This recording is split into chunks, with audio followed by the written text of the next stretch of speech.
chan tim le tu thâu lệ lalpa kan dam chung ni mal min som tu lên cha tuan ram mo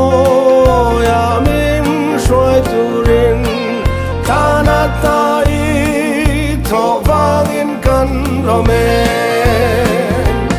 kan pho ka che kan soi môi che kan chan dam tu lalpa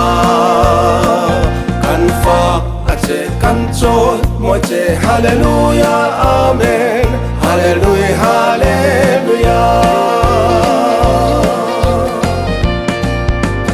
dine chan cha te le al te chuan cha tuan a pum bo tu min ral tuam vam kim nen veng reng ma se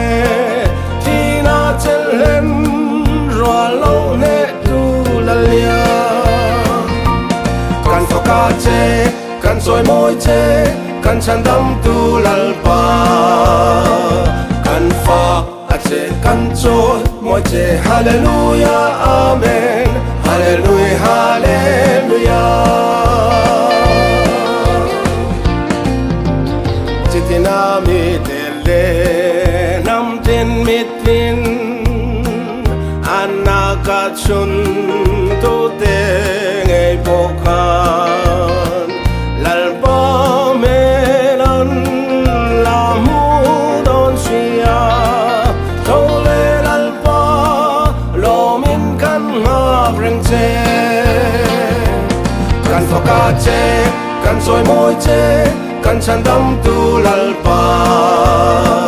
kan pho ka che kan soi môi che hallelujah amen hallelujah